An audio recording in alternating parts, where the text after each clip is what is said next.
MINUSCA Magazine, bonjour. Comme toujours, nous sommes très heureux de vous retrouver. Cette édition du mois de mai sera axée sur le maintien de la paix suite à la célébration de la Journée internationale des casques bleus le 29 mai 2021. Avant de retrouver notre collègue Geoffroy Bata, voici un peu l'historique de cette journée. La Journée internationale des casques bleus est une journée internationale célébrée tous les ans le 29 mai. Elle a été créée en décembre 2002 par l'Assemblée générale des Nations unies. Cette date marque aussi l'anniversaire de la création en 1948 de l'Organisme des Nations unies chargé de la surveillance de la trêve qui avait pour but de faire respecter le cessez-le-feu israélo-arabe de 1948 à 1949. Il s'agissait là de la toute première mission de la Force de maintien de la paix de l'ONU. Les soldats n'étaient pas armés et avaient pour mission d'observer et de veiller au respect des accords d'armistice entre Israël et les régions arabes voisines. En 1956 intervient la première intervention armée lorsque Israël, la France et le Royaume-Uni attaquent l'Égypte pour prendre le contrôle du canal de Suez. Lester Pearson, ministre canadien des Affaires extérieures, initie la création d'une force de paix d'urgence qui séparerait les combattants impliqués dans le conflit en attendant une solution. Afin de rendre ces soldats de la paix reconnaissables, Lester Pearson propose que leurs casques soient peints en bleu, d'où l'appellation courante de casque bleu ou encore force de maintien de la paix des Nations unies. Cette journée a aussi pour but de rendre hommage aux casques bleus qui ont perdu la vie en servant sous le drapeau des Nations unies depuis 1948. Ils reçoivent la médaille Dag Hammarskjöld à titre posthume, médaille créée sous l'impulsion de Kofi Annan en hommage à Dag Hammarskjöld, second secrétaire général de l'ONU, décédé en 1961 dans un crash d'avion et prix Nobel de la paix de la même année à titre posthume. Cette journée internationale au siège de l'ONU à New York est également marquée par un dépôt de gerbes de fleurs par le secrétaire général et les États membres organisent des événements et des cérémonies en l'honneur de la mémoire des casques bleus tombés au champ d'honneur. En République centrafricaine, la MINUSCA, déployée depuis avril 2014, comptabilise un effectif d'environ 14 900 casques bleus, policiers, militaires et civils. Cette édition 2021 de la Journée internationale des casques bleus est célébrée sous le thème « La voie vers une paix durable, mobiliser le pouvoir de la jeunesse en faveur de la paix et de la sécurité ».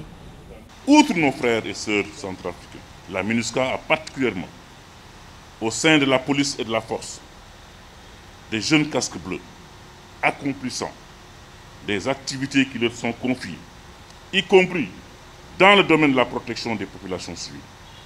D'autres jeunes de la composante civile apportent également leur contribution à la protection de la population. Ce sont par exemple nos agents de liaison communautaire, véritable interface entre les soldats de la paix et les communautés à l'intérieur du pays, et dont le rôle est crucial dans le système d'alerte précoce et de prévention. Je voudrais, au nom du senior leadership, saluer l'engagement et le dévouement de tous ces jeunes casques bleus de la MINUSCA. C'est ici, au quartier général de la MINUSCA, que se déroule la cérémonie réalisée à l'occasion de cette journée. Dans cette édition, nous allons vous présenter un reportage sur le travail que mènent les casques bleus camerounais de la MINUSCA. Dans le cadre de la sécurisation de la ville de Bangui, il a été mis en place un dispositif sécuritaire avec l'unité de police constituée du contingent camerounais de la MINUSCA, dont les zones de responsabilité s'étendent du 1er au 7e arrondissement de la ville de Bangui. L'unité y effectue les patrouilles pédestres et motorisées de sécurisation et de dissuasion. 140 hommes et femmes constituent cette unité, dans laquelle on retrouve également de jeunes casques bleus, comme Solange, âgée de 24 ans. Le 29 mai de chaque année, une journée internationale est dédiée à tous les casques bleus, civils comme hommes en uniforme, pour les célébrer dans tous les États membres des Nations Unies. En tant que police des Nations Unies, casque bleu, je participe à la protection des civils. Je participe dans les patrouilles, je fais dans les activités similaires militaires, donc pour la distribution des eaux dans les les secteurs des déplacés internes de la SCA. Concernant le Covid, lors de nos parcours, je sensibilise la population, je porte mon masque pendant les services, je rassure la population qu'il faut toujours rester et garder la distanciation pour que la maladie ne se propage pas.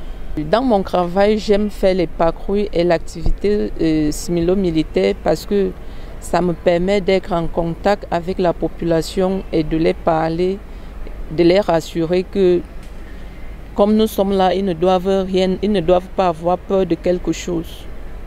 Nous sommes là pour eux.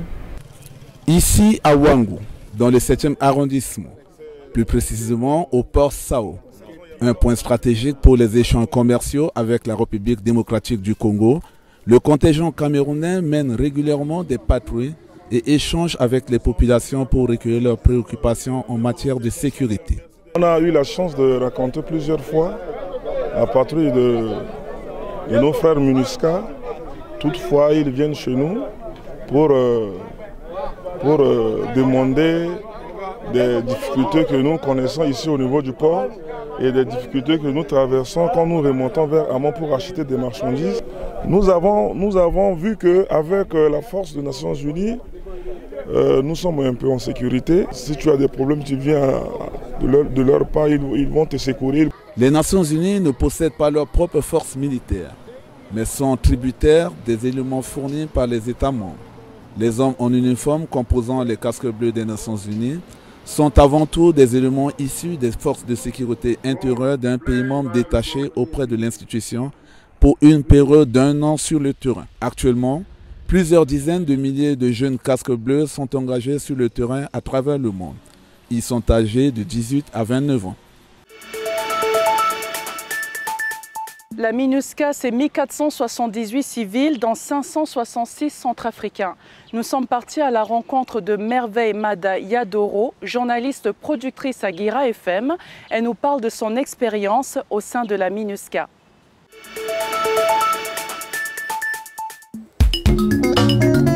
Guira FM 93.3.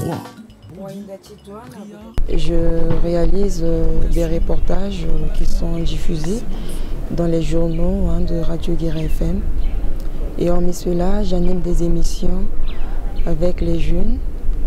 Et j'anime de l'autre côté aussi un magazine, Femmes de Bay Africa.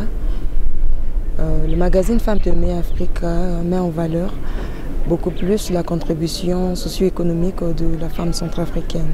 Hormis la production des émissions et la réalisation des reportages, j'anime aussi des tranches d'antenne de radio Guira FM. Et notre devoir d'informer nous appelle tous les jours, tout le temps, à sensibiliser les auditeurs sur les mesures barrières de la maladie à coronavirus. Et notre devoir, c'est d'informer les auditeurs de Guira FM, de les sensibiliser sur les mesures barrières, comment se protéger afin d'éviter cette pandémie. J'aime beaucoup plus le terrain parce que je suis proactive sur le terrain beaucoup plus. Quand je suis en mission, ça me permet de toucher du bout des doigts les réalités du pays, comment est-ce que les populations qui sont à l'intérieur du pays vivent. Hommes ou femmes, on fait tous le même travail. On travaille pour un même objectif, le retour définitif de la paix en République centrafricaine. Et c'est ce que fait tout le monde chaque jour dans cette mission. Guira FM, des informations, des magazines, des interviews et de la musique.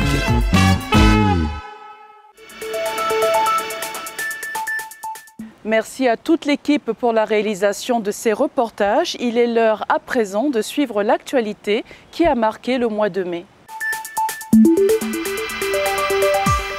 Les Centrafricains ont voté le dimanche 23 mai 2021 pour élire les 49 députés des circonscriptions où le premier tour avait été annulé pour des raisons techniques et sécuritaires. Je suis venu accomplir mon devoir de citoyen pour voter les députés de mon quartier. Il faut qu'ils travaillent et qu'ils ramènent la paix. C'est tout ce que nous voulons. La paix et non les troubles. C'est important de venir voter et choisir nos représentants afin qu'ils puissent œuvrer pour le pays, pour le retour à la paix et le vivre ensemble afin que nous puissions retrouver la paix.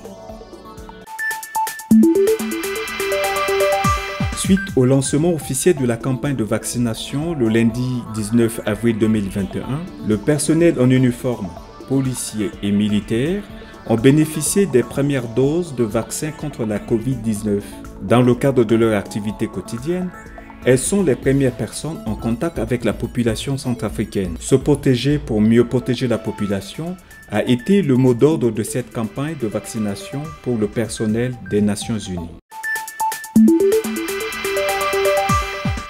Le vendredi 21 mai 2021, le commandant de la force de la MINUSCA, le général de corps d'armée Sidiki Daniel Traoré, s'est rendu à Bakouma à environ 130 km de Bangassou afin de rassurer la population sur la tenue des élections législatives du 23 mai 2021 et pour échanger avec les troupes déployées sur place. Vous savez que cette localité a connu un certain nombre de troubles. Les populations ont été agressées par un certain nombre d'éléments armés. C'est une localité qui n'a pas encore connu les élections. Et pour ce faire, on se devait de prendre pied à Bakouma, d'assurer la protection de ces populations, leur permettre de pouvoir venir librement participer à ce processus électoral. Je me devais de venir sur le terrain pour voir concrètement le dispositif, voir ce que ces unités ont eu à faire. J'en ai eu les comptes rendus, mais c'était encore plus parlant pour moi de venir sur le terrain et de voir ce qui s'y passe. Et aujourd'hui, ce que je vois est rassurant.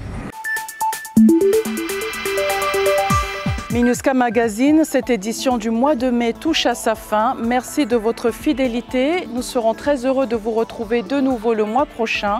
D'ici là, prenez bien soin de vous et à très bientôt.